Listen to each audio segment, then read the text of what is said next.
Welcome to Just Energy Radio with your host, naturopath and medical intuitive, Dr. Rita Louise. We have learned from Einstein's theory that matter and energy are one.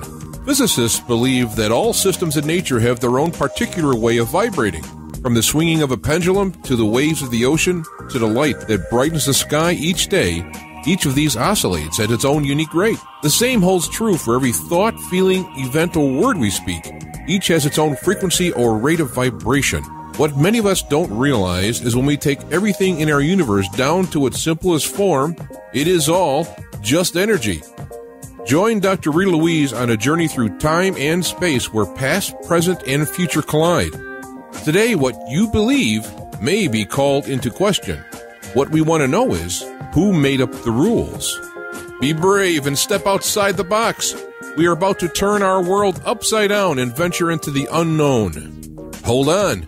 We are departing our own beliefs and entering alternative realms. Enjoy the possibilities.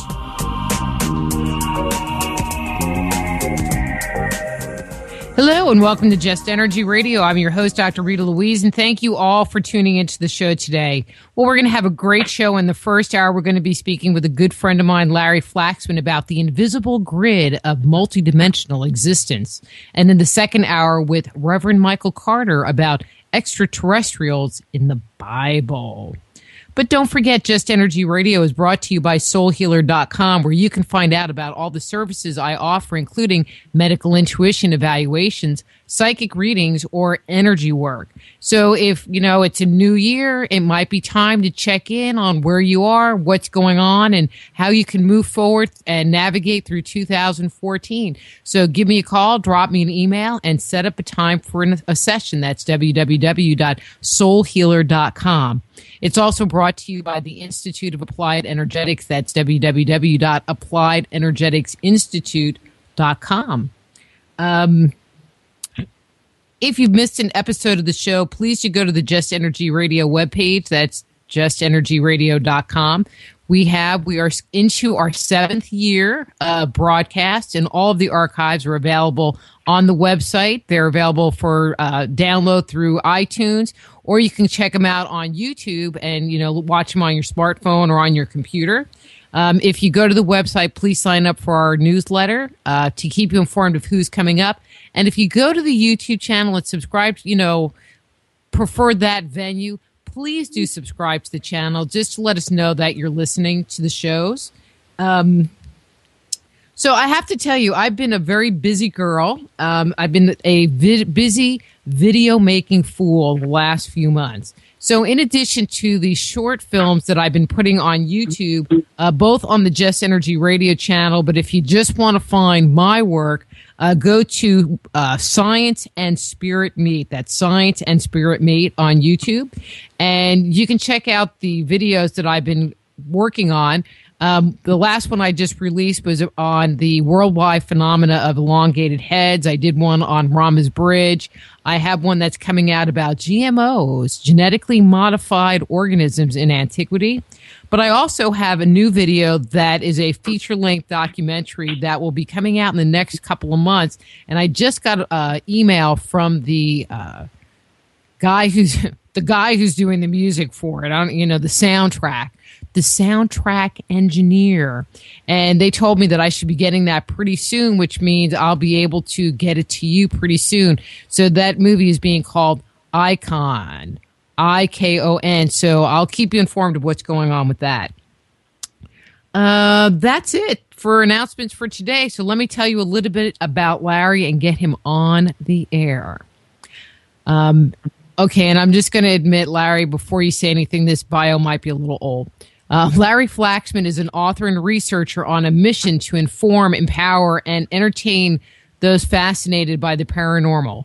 Best-selling author of 7 books, which I know is a lie at this point in time, including 1111, The Time Prompt, Phenomena, Sequences and Synchronicities, and The Deja Vu Enigma. Larry continues to write groundbreaking books on cutting-edge research that have readers, researchers, and reviewers open-mouthed in disbelief of the truth as it's presented in them. So the author of the book, The Grid, and his website is larryflaxman.com, Larry Flaxman. Hey, Larry, how are you doing? What up? I'm good. I'm doing well, thank you. How are you, Rita? I'm doing good. You know, I pulled up your bio before the show, and I'm like, ooh, that's really old. No, it's actually not. That's spot on. Okay, I kind of got the impression that I was missing a book or two. Nope. Or that 7 wasn't the correct number. I don't know. There's 10 total, actually, but there's 7 that I've written with my co-writer Marie Jones. But there's 10 total if you include 3 anthologies that we contributed significantly to, but 3 on our own. So that's 7. You got the right number. Woohoo! Yeah, Marie is scheduled to come on. Actually, when is she scheduled? Because she's scheduled to come on in March. So see, I get the both of you. Yeah, which is very cool. And I'm just so glad that you got to, be able to come on the show because, when we were airing the show on Friday afternoons, it always kept running into scheduling issues with you. And with the move to evenings, we finally get to have you on the show. And it makes me so excited. I know. It's about time. Hey, I've invited. You've turned me down. Thank you very much. We'll make up for it tonight. In the short hour that we have, we're going to have to pack a lot of information in there. Okay, great. So the book we're going to talk about, or the topic we're going to focus on is the grid. I hope you knew that. What? What's that? I don't know. I'm just some book that has your name on it. I don't know. Well, okay. All right, I can pretend to know what I'm talking about. Okay. Actually, I really enjoyed it. I think of all the books, this has been my favorite one. Well, I think of all the books, this to me is probably the most meaningful book, too. So that means a lot to me. I think this book, of all of the other books I've written, I think has the greatest possibility of impacting a large number of people. And we're going to get into it, and my background. I come, from the metaphysical world, and I'm just going through it going, yeah. And I really like how it was presented, but, I don't want to spill too many beans too early, so I'm just going to hold off. Okay. So, the topic is the grid, or actually, as I put the little header on the webpage, the invisible grid of multidimensional existence. Right. Ooh. Okay, but what is it? In general. What is the grid? What is a grid? Well, it's basically our kind of all-encompassing theory of everything. Now, there's been lots of physicists and scientists that have posited their own ideas about how to explain the unexplainable. Their TOEs, or theories of everything, have been, for the most part, lacking something that is a very common denominator. So when we were doing our research for the book, we wanted to basically explain everything that's been unexplainable, whether it's within the paranormal, whether it's in the alternate science field, anything that is considered to be mysterious, we wanted to address in this book, and we wanted to address it from a scientific perspective. So these theories of everything have all really missed the boat by a long shot because they've all forgot to include one very dynamic but very, very important piece of the puzzle. That puzzle is us. And as the observers, we are absolutely the most important part of the puzzle.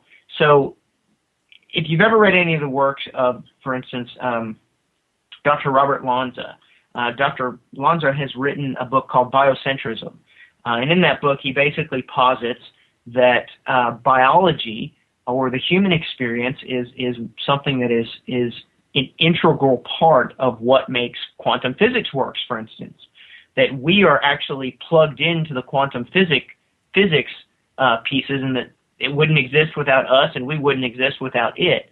So our book basically takes a lot of research that's been done within the field of quantum physics, but we also add the unique angle of us, that as the observer, that it will allow us, or the human observer, I should say, it will allow us to explain the paranormal. And I think the book actually does a pretty good job at doing that.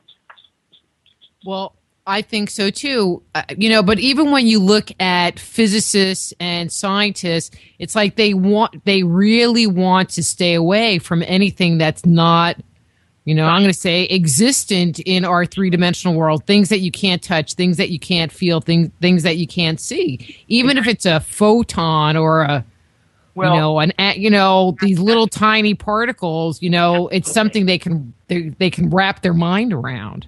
Absolutely. But I think science is starting to come around to the fact that there are things now that we know exist, but we can't quantify why. For instance, the observer effect is something that we know scientifically is real. We know that an object, the outcome changes based on the observation of that event. There's been several experiments. The double slit experiment is one of the world's most famous world experiments involving the observation or the observer effect. But we also are starting to kind of come around to the terms with the idea that just because we can't explain it doesn't mean that it's not real. For instance, gravity. Did you know that we actually cannot prove that what gravity is or that gravity actually exists? We actually have an idea. We've kind of put this funny term on it called a graviton, but we still can't prove that gravitons even exist. Graviton is kind of this theoretical idea of a particle that governs gravity. So we know there's obviously something to gravity. There's a field. We can measure it. We know that if you drop an apple, it'll fall at a specific speed, but we can't explain why. You can take that even further to the human experience, the emotion of love.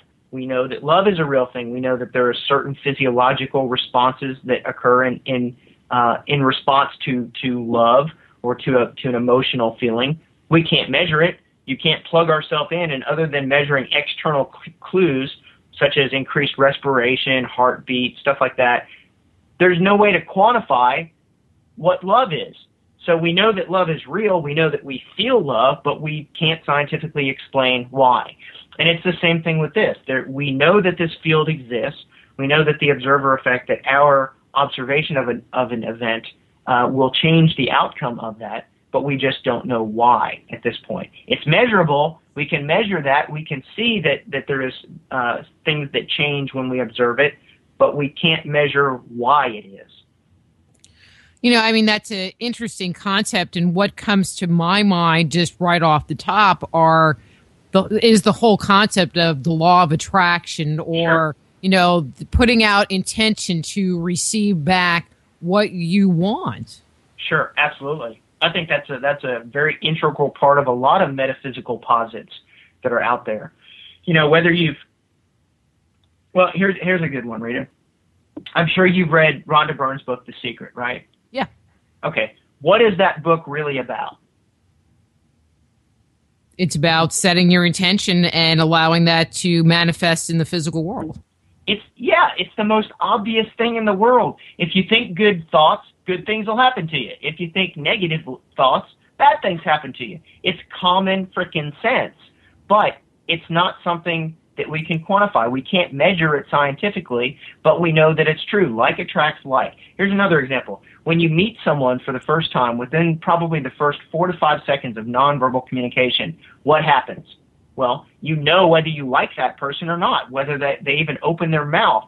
There's some sort of a information exchange that occurs below the surface, perhaps at the implicate level. There's something that's happening beneath our senses. You know instantly, I don't like this guy, or I like this guy. I have a connection with this guy. Metaphysicians, we kind of refer to it as resonating with this person. We resonate with them. These people and these energies feel good to us. But again, it's very much like our theory. We know that certain things exist, but we don't really know why they exist. That's because they either have good mojo or bad mojo. But I like your example about the whole concept of love, using that as an example, because when you start talking about these non-physical topics, or topics that, fall outside what we really understand, many scientists are very quick to poo-poo it. But I think, an emotion like love is something that we have all experienced, or hopefully have all experienced at some point in time. And You can't say, oh, well, that was just your imagination, like, Sure. They say about ghosts and, any other phenomena that falls into that non-physical realm. Sure. Absolutely. So the grid is really our attempt to explain all of those things that have so far not been explainable.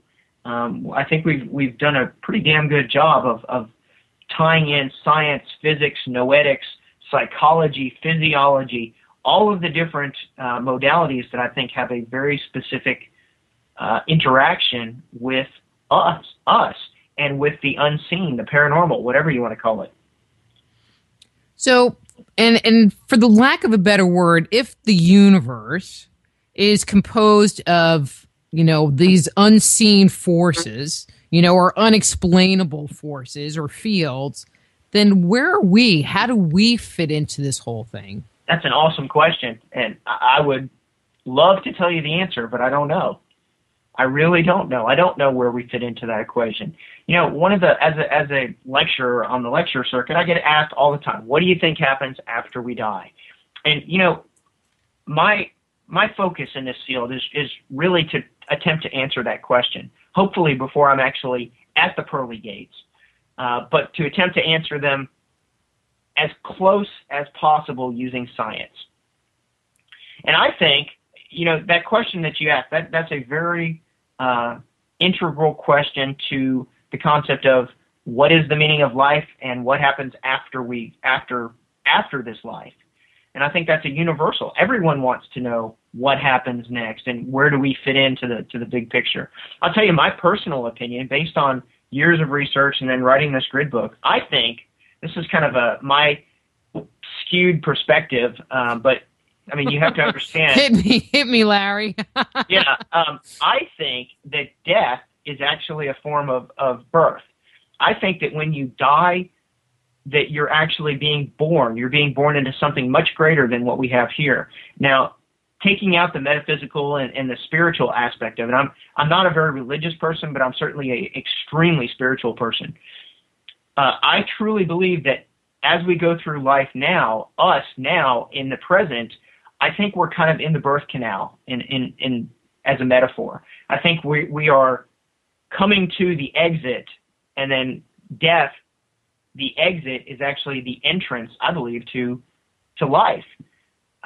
We exist in a closed system. So, I could go into all the science and the physics behind energy and matter and how things can't be created nor destroyed. They just recycle and how they recycle and blah, blah, blah. We could talk about that crap all night long. But the simple fact of the matter is we live in a closed system. Something has to happen when we die. And I think that something that happens is, whether you want to call it reincarnation, rebirth, whatever fancy term you want to label it, I think that is absolutely what happens. I think that we are reborn, we are birthed, and we get another chance around on this wonderful merry-go-round.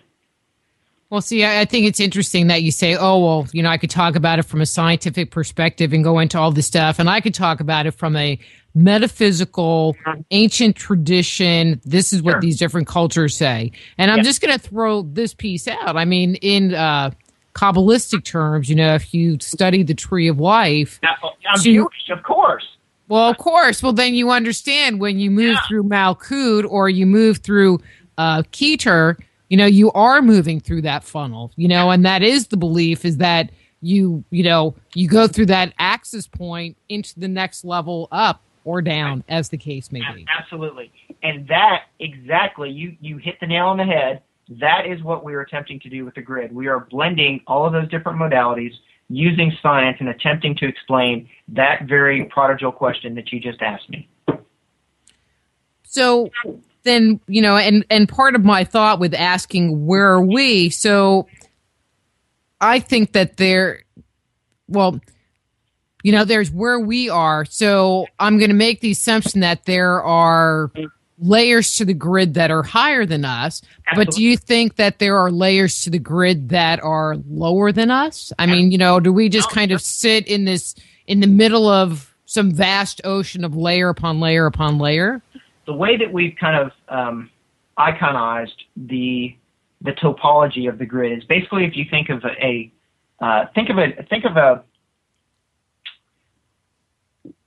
a skyscraper.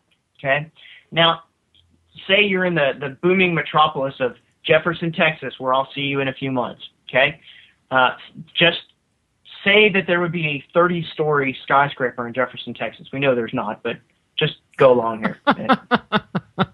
Yeah, now, not even close. No, but now imagine this 30-story skyscraper. There's people up on the 30th floor that are wholly unaware of what's happening on the 1st through the 29th floor. Now take that even further. Say up on the 30th floor, there's a rockin' party. It's going on. I mean, every celebrity that you can imagine is just up there and partying, and the beer's flowing, the music's cranking. Now, little Jimmy down on the 3rd floor is bored. His floor is completely dead. Nothing is going on at all on the 3rd floor. It's totally quiet. He really wants to get into something. He wants to meet J-Lo, for instance. Okay? Well, how can he do that? He has no idea that there's a rockin' party happening on the 30th floor. He has no idea that J-Lo's on the 30th floor because his reality is that 3rd floor. The 30th floor is going on, and no one else is aware of it but the people on the 30th floor. So what can he do? Well, he can go to the 30th floor. In other words, if he jumps in an elevator or, God forbid, climbs 29 floors up or 26 floors up, his subjective reality has changed. So now, rather than being on the dull, boring, there's nothing happening floor, he's moved up to the 30th floor, and his reality in an instant has changed. So if you think about that, that is what the grid is. Now take that and expand it out to, hundreds of skyscrapers. Each one of those skyscrapers are connected by walkways, pathways, sky bridges. Each one of those skyscrapers, there's activity going on that the skyscraper next to it, no one has any idea about. So if you look at that from the metaphor of a parallel universe, for instance, we have absolutely no idea what's happening on any other parallel universe. We know what's happening in our 3D, well, actually 4D space, if you want to consider time to be a dimension as well. But we know what's happening in our immediate vicinity. But beyond that, we have no clue. Even in our own city, I have no idea what's happening in my neighbor's house right now, which is 150 feet from me. But we're still all existing within the same time-space frame. So the grid really, that is how that works, is it explains the idea of these different layers of reality. There's different levels of reality. You can look at it as a skyscraper. You can look at it as an onion skin that you peel back, and there's different layers within that. But each one of those layers may be so absolutely different from anything that you're familiar with. In fact, each one of those levels or layers may have laws of nature that are not even anything that you can imagine. In other words, they may be completely opposite of what we have. So those realities are just as real as yours and mine. Those people are as unaware of us as we are of them, but they're still real. I find this interesting, because we kind of talked about Kabbalah and ancient traditions, but, even when you start looking deep into, especially in my opinion, in Hindu cosmology, they really do talk about what appears, in my opinion, I'll say in my opinion, about multiverses and about not parallel universes, but multiverses that each have their own sets of dynamics and their own sets of rules and physics. Sure. That, and if you actually kind of look at their text from that perspective, where Brahma is the one who controls the vibration of this reality, and the part that gets me the most is, how did they know all of that stuff? Exactly. How did they know? Yeah. Makes me feel like we're really just stupid. It's like, wait, we don't even know, but they knew, and they couldn't even build the pyramids yet. Yeah. Yeah, that's exactly. Yeah. But I think something that as we go through life, something that gets pounded into us, especially via organized religion, is this idea that live a good life, live a good life, live a good life. If not, you're going to burn in hell. And I don't think that that's the case at all. I don't think, I'm not trying to be the naysayer and say that there is no such thing as heaven and hell. In my own religion, we kind of have this concept of, how do you even word it? One man's heaven is another man's hell, basically. I don't believe in fire and brimstone by any means, but, I think those are scare tactics. I don't think that's what happens. I don't think when you die, that you're judged, and if you're good, you go to heaven. If you're bad, you go to hell. I don't think that that's the case at all. I think simple biology and I think simple science kind of kicks in, and I think that we all go to the same place. I don't think that when you die, there's not a dice that's being rolled. I don't think that that there's a place for sinners and a place for saints. I think that there is one place, basically, that we all go to. It's, I think, a very natural construct, very organic construct. But I was interviewed on a show. You're going to love this one. So I was interviewed on a ghost show, but their belief was that when you die, you either go to heaven or hell, and any ghost that you interact with was a demon. Period. Which, I almost started screaming at them on air, but I decided that we just needed to move on to a different topic. Anyway, putting that to the side because I just can't even go there. Wouldn't you say that this grid really brings forward the notion that ghosts are possible? Oh, absolutely. That's a central tenet of that theory. Ghosts, that's kind of I don't know, I have a love-hate relationship with that term. To me, ghost really is, this spooky, scary Casper type thing. But I don't think that that's necessarily the case. I think what we're calling ghosts are simply human beings' energy that has changed form. I don't think that a ghost is the spooky, scary demon, the chains rattling in the night. I don't think it's that at all. I think it's simply our energy going through the first, second, and third law of thermodynamics, passing through the natural science. I think that's all it is. Whether we get to keep our consciousness is a whole separate story. Whether we get to keep who we are, our memories, etc. That's a whole different conversation. But I don't like the term ghost personally because I don't think that that's truly indicative of the phenomena. I think the phenomena that people are referring to as ghosts would more accurately be termed energy beings or energy organisms, whatever you want to call them. I think they're just as real as you and me. And in fact, I've said several times that what if when we're going out and we're doing these paranormal investigations and people are going out and they're setting up their digital recorders and their cameras and their EMF meters and their all the ridiculous things to try to capture, quote, ghosts. What if the, quote, ghosts are doing the same thing to try to make contact with us?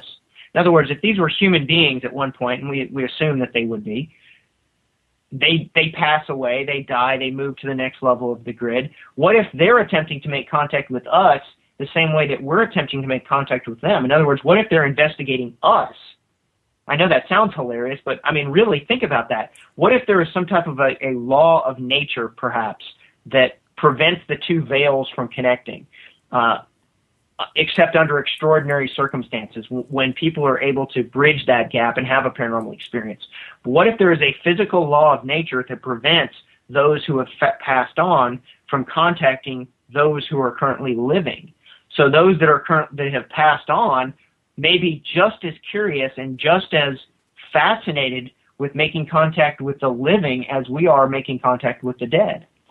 But, you bring up a really interesting kind of twist on it. Most people have this vision that when you die, you're just kind of floating around, go to heaven, you're doing whatever you're doing. Sure, but sure. What you're saying, and please excuse me for kind of twisting this a little bit, it's it sounds like there's the possibility, and I love this, that they are living a lifetime / existence in this other realm, and they might have to go to 7-Eleven and get, a soda or they might have to do laundry on Thursday night because that's still part of their reality, even though they're not in this dimensional plane. Absolutely. They may not have physical form like we do. They may not have the physical requirements for a slushie, perhaps, but I think that the entities or ghosts, again, which I can't stand that term, but I think they are just as real as you and I are, but they are a different format than we are. They're, perhaps just pure energy. They're some type of a different form entity or organism than we are, but I think they are just as alive and sentient as we are. Now, of course, that doesn't explain a lot of the residual type hauntings, the residual playback hauntings, but there's certainly a scientific explanation for those as well. But I'm more interested in the living, the quote living dead, than the recording playback type organisms. But yes, Rita, I truly believe that. I really believe, and this is, I can back this up with science. I truly believe that when we die, we don't die. Our physical organism dies, but our energy, who we are, our what makes us us, I think that continues on. And in fact, psychologists are starting to come around with the idea of embracing the concept of that consciousness actually lives outside of the body. And if you've done any type of research into near-death experience or folks that have been clinically declared dead and then have come back up to even several hours after time of death, that their consciousness seems to be intact. People that have had near-death experiences where they've been dead for 30 minutes, an hour, then they've been resuscitated or they've come back, you would think that when you die, it would make perfect sense that when you would die, that your consciousness would die as well. But in fact, it doesn't. There's hundreds, if not thousands, of stories of people that have had experiences that basically all sound exactly alike. There's very similar circumstances involved in each one of them, very similar ideologies as far as, what do they see, what do they experience, floating above their body during the surgery and looking down and hearing the doctors discuss their conditions. I mean, there's a lot of commonalities, so many commonalities that it absolutely cannot be just pure chance or randomness. There has to be something to the phenomena, and that something to the phenomena likely is that our consciousness can survive outside of the physical body. Our consciousness may not just simply be powered by blood and all of the physical elements that maintain the human organism. But I think consciousness is kind of a whole separate thing. Now, whether that's a holographic depiction, whether that is our consciousness is simply a form of energy as well, projection, whatever, consciousness more than likely does exist outside of the body. So when your physical body dies, your energy goes one place, perhaps your consciousness goes someplace else. Maybe it goes with your energy, maybe it goes someplace different. But there's very significant things that happen from an scientific and experiential perspective. Well, I mean, I 100% believe that when we die, our spirit lives on and comes around and bugs the crap out of you from time to time. Sure. But we had an interesting question in the chat room, and it was someplace I wanted to go anyway. Well, sort of, but and this is from Bill in New York, and he said, and I'm going to kind of rephrase the question here a little bit. Are there other beings or entities or spirits or whatever creatures that exist in the grid? Are there other creatures that exist in the grid? Well, he said living dead, ghosts, but are there other beings other than human beings that, have no body anymore living in the grid?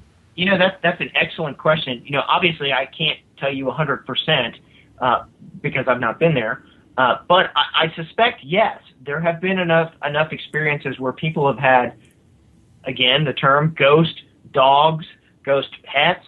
There have been hauntings of different types of animals that are not human. So I would think so. If we're speaking of strictly from a scientific perspective, take human free will out of the picture completely, just look at it from an energy perspective, I would think absolutely that anything that is currently living, which, I mean, that's kind of an unusual term to use, but anything that's currently living certainly could have that ability to redirect or shift your energy upon the physical death of the organism. Now, I think something else needs to be said, too, about that. Death is not simply a matter of just flicking on a light switch and then flicking it off. Death is actually a very slow process, and death is a process of basically your body shutting down specific areas at a time. It's not just, you pull the power plug and then you're instantly dead. I mean, it takes a period of time for you to die. And basically each and every one of us is dying. From the moment of birth, each and every one of us begins the slow eventual process of death. So I don't even totally know where I was going with that.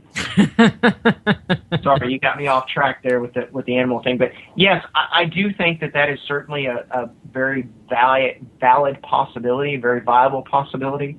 All right, well, then I'm just going to take it to the next level. So, I mean, if humans, and our pets or whatever, things from this world can end up in the grid.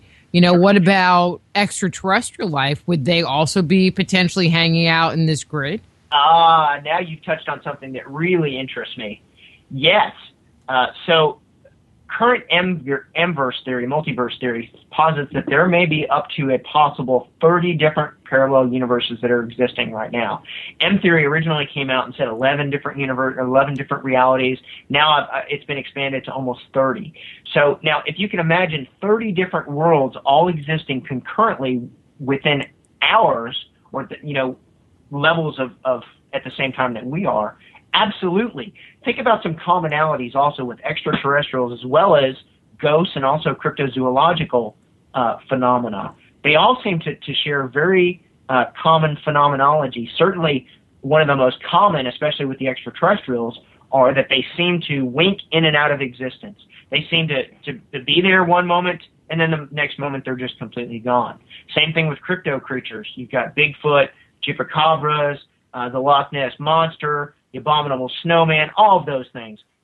There's never been any legitimate physical proof of those things, but the sightings that have been reported all report very similar symptomology, where they seem to appear and then they disappear, almost as if they are traveling in and out of our reality. Perhaps we talk about in the book different methods of accessing it, whether it's wormhole, whether it's quantum wormholes, different ideas of how that could actually occur. But I think absolutely that not only could extraterrestrials be living alongside us or on different levels of the grid with us, but they also might be time travelers as well. They may not just be simply just be extraterrestrials. They may also be time travelers. They could even be us from the future or from the past. That have somehow figured a way to blink in and out of reality and slide between levels of the grid. Do you remember that show a couple years ago? It's been more than a couple years ago now, called Sliders. Mm-hmm. What's to say that that's not a possibility? That you can't just, if you figure it out, you figure out the energy requirements and the vibrational synchronization that would be required to access the other realities. What's to say that ETs and the Bigfoots and all of those things are not even somehow utilizing a natural pathway to walk the grid or to transit the grid and come to our level of reality? Well, and I mean, I really like the whole concept of wormholes, because even if you look at our own energetic system, I believe that energy that moves through the different subtle bodies via the chakras is like it is going through a wormhole, and the energy is being transmuted from one vibrational level to another. And if you go with that whole concept of as above, so below, if we're manifesting certain things in ourselves, then it would only make sense that that's how things manifest and transmute and move from one vibrational level, one dimensional level to another. Absolutely. Sure it is. I mean, not that was a question at all. So can we feel or see or somehow touch or interact with this grid? Absolutely. I think we do it on a daily basis. We just don't realize it. Every time that a person has either a paranormal experience, every time a person has some type of a psychic experience, here's a perfect example. I did a big paranormal conference this last weekend, and I met with two psychics, and one of them did an Akashic reading for me. It was a decent reading. What's not to say that when she was accessing what she called the Akasha, that she wasn't actually accessing a level of the grid? What if one level of the grid, Edgar Cayce had a lot, he called it the Akashic field. It's been called lots of other things, the 0 point field, the ether, there's a half a dozen names. Who wrote them in the book? There's a half a dozen names for all basically the same thing. But what's to say that one entire layer of the grid or level of the grid, if not the entire grid, is simply a layer of information? What if that is who we are as kind of a base idea? We are information, if you think about it. Information really encompasses anything. It encompasses energy. It encompasses matter. It encompasses knowledge. You can really put that moniker on just about anything. So perhaps the grid in a form is simply information. And when you're accessing those things, different people will call it different things, whether it's the Akashic reading that I had this weekend, whether you call it your gut feeling or your intuition, your psychic ability. When you're having those experiences, I think absolutely that you're drawing from the grid. You're pulling information out of the grid. Whatever you want to call it, it's the same thing. Here's another little example that I throw out there. Rita, I'll ask you. Maybe I don't know if you have or not, but certainly when I ask this question in a crowd of people, there's usually a bunch of hands that go up. How many times have you been laying in bed at night asleep? You bolt upright because you just know that phone is going to ring with some kind of bad news. Has that ever happened to you? Well, I have to tell you, when I sleep, I'm dead to the world. And so a bomb could go off. But your comment, so let's not use the sleep idea. Uh-huh. But it happens to me all the time. I'll give you an example. So I woke up and I was laying in bed and I was thinking about our good friend Dash Beardsley. And I said, I need to send him this information he had asked me for. So he called me 2 hours later. Absolutely. Okay, so that's Dash, an example. All the time. Oh, it happens all the time. So whether you call it intuition, psychic phenomena, gut feeling, it's all the same thing. You are intuitively retrieving that information somehow. It's not just random chance. If it happens enough to you, and you can certainly, first time or two, you could probably write it off as just randomness or that it was just a coincidence. But beyond that, you start looking at numbers, and you start looking at the possibility that it wasn't simply just random chance, that there's something more to it. And it happens enough to enough people that there has to be something to it. And see, and that's the part that kind of irritates me with science. There are so many reports and subjective pieces of information about intuitive experiences, psychic experiences, about people having ghost encounters. Even if you take 50% of them and throw them away, there's still 50%. There's so much subjective information, but they just, maybe it's changing. You're the one that's been doing the research in this area. Maybe it's changing, but it seems like it still gets poo-pooed so much, and it's very frustrating. Right. It is. Absolutely. Let's see. We already talked about that. See, I have my little list of questions. Oh, wow. I always have questions, Larry. Always. Always. Yeah, me too. Okay, so we were talking about being able to, how we connect with the grid or how we might experience the grid. So for any of us, and I'm going to just kind of ask a follow-on question. Do you have any recommendations of what we could do in order to,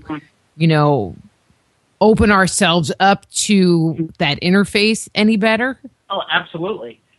There is probably one of the, I wouldn't say the easiest, but probably one of the easier ways is to do some research and study into lucid dreaming.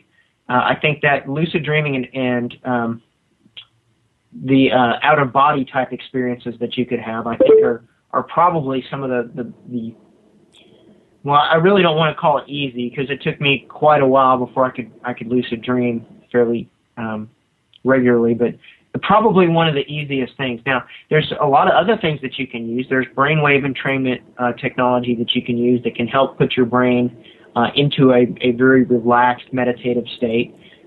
There's certainly technology tools that you could use to help you relax and to access those that would possibly allow you to access those other levels of the grid. But I think probably the biggest thing is just really having an openness to it. I think, one of the things that's probably so limiting for most of us is not being open to the possibility. I mean, people that are, go through life basically with blinders on. They don't think outside of the box. They don't believe that there's anything other than what they're taught in church, and they think that that's the only way that things are. So I think if you go into the situation with an open mind and you're open to any type of perspective, you're bound to have an experience. Beyond that, certainly there's things you can do as far as like psychic training. There's quite a few things. The Monroe Institute has some material that's out there. There's material that's come as a result of the Pear Labs experiments at Princeton. There's a lot of stuff out there if you just Google for how to increase my psychic abilities or awareness or whatever. Hey, they could sign up for my training program, AppliedEnergeticsInstitute.com. Yeah, there you go. So, any of those things I think are gateways to giving yourself a greater chance or ability to access those levels of the grid, certainly. So I have to ask you, because one of the things that is talked about at the very beginning of the book was this whole project of writing the grid started just because of some email banter that was going on between you and Marie. What's the backstory? Well, what got you guys passionate about putting this book together? Well, this is something that we've kind of been working up towards. The first couple of books that we've written, well, the very first book that we wrote, for instance, 1111, we didn't want to write that book originally. That wasn't our idea.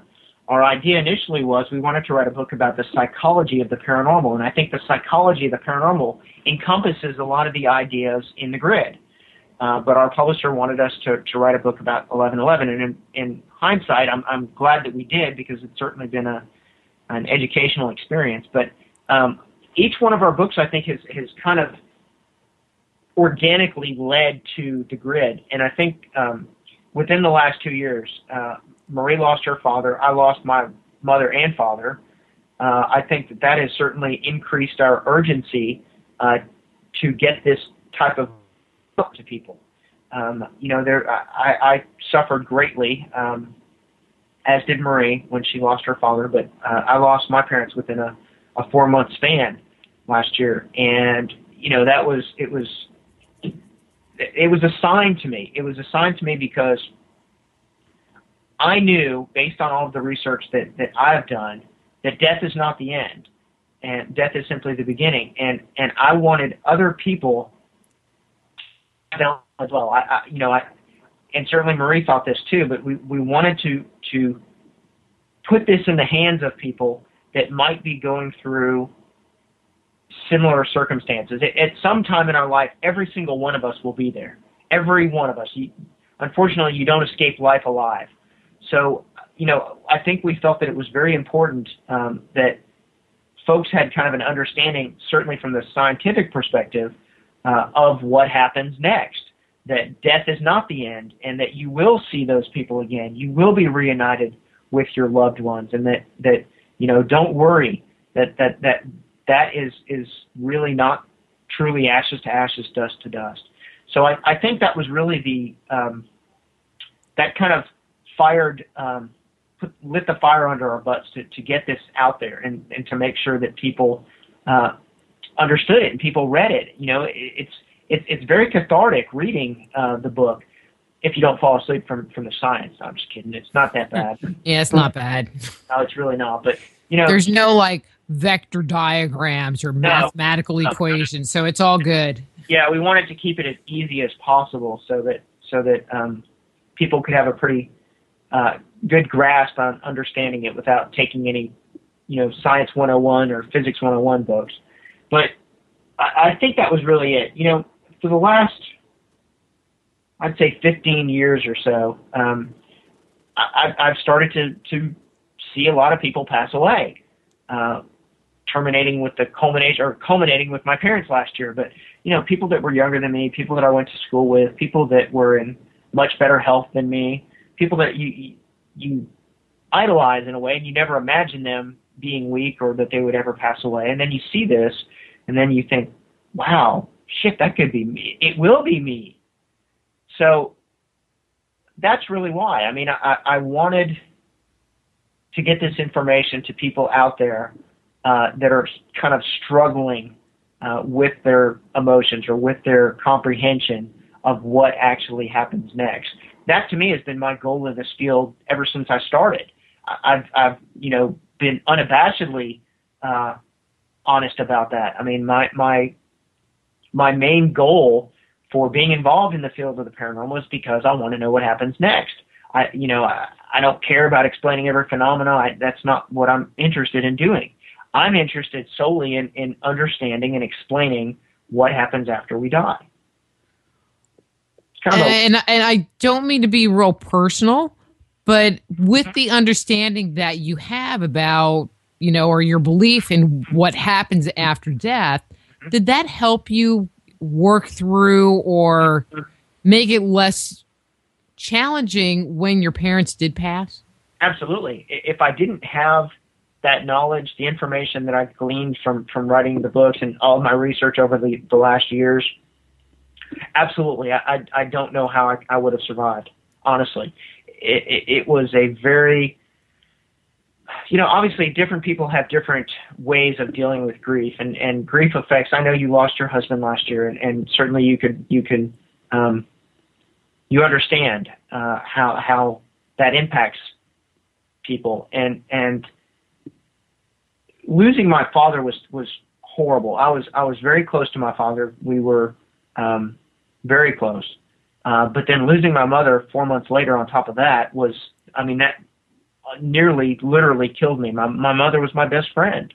To this day, I've never had anyone in my life that has been such an influence on me and that was always there for me. And not having that, you wake up one morning and it's gone. And not having that, I think if I didn't know what I know now, Rita, I don't know what I would have done. I don't know how I would have been able to cope or handle that loss. I mean, it still hurt like hell, but knowing based on science, I'm very black and white, and knowing based on science, not on theories and not on metaphysics and not on possibilities, but black and white. Energy, this is what happens to energy. If I didn't know all of that stuff and I didn't come to understanding that, I don't know how I would have dealt with my grief. I really don't. So yes, it absolutely did. It helped me tremendously. I don't think that I would be where I am now if I didn't have that information. If I was not certain that I would see both of my folks again. I mean, do they come around? Do you ever experience their energy around you? I've had several experiences since they passed on. I've actually started keeping a book where I write down all the different experiences and all the little quote synchronicities that I've had with both of them. And yes, absolutely, they absolutely. Probably one of the strongest things was right after my mom died. I mean, it was absolutely proof positive to me. And do we have time? Yeah, we have about 5 minutes. Okay. So my mom really was the one that got me interested in mysteries. She was an avid reader. She'd always have an Agatha Christie book, or she'd always have a book about extraterrestrials or whatever, ghost stories. She was always very, very interested in that stuff. And one of the things that we discussed many, many times was Harry Houdini's parting thoughts. Houdini said that if there was a way to come back, that he would, to his wife, he would come back and he would prove to her that it was possible. Well, he never did, but my mom made me that same promise, and I made my mom that same promise. My mom told me that if there was a way to come back, that she would do something that was so specific for me that I would know. Now, my mom is as skeptical as me. Skeptical but objective. I don't really like the term skeptic because I'm not. I'm very open to things, but skeptical more from the perspective of rational thought. So my mom knew, after we had discussed it, that it would have to be something pretty damn spectacular, something black and white for me to believe that it was truly her. Well, my dad had gotten sick over a period of 4 years. He declined very rapidly toward the end, but they've been married 49 years. And from basically the time that my father passed away, my mom would tell me on a daily basis how she just wanted to be with him. If she could figure out how to load a gun and put a bullet in her head, she would do it because she wanted to be with him so bad. I mean, they were high school sweethearts. And so one of the things I asked my mom one day after my dad had passed away was, I said, Mom, what are you going to do when you see Dad again? What's the first thing that you're going to do? So she told me that when she saw my dad, that the first thing that they wanted to do, and apparently they had discussed this before my dad had gotten sick, but one of the things that they wanted to do was they wanted to go back and visit all of the places that they lived in throughout their lives. Just kind of go back on a sightseeing tour. And I thought, wow, that's really romantic. That's really cool.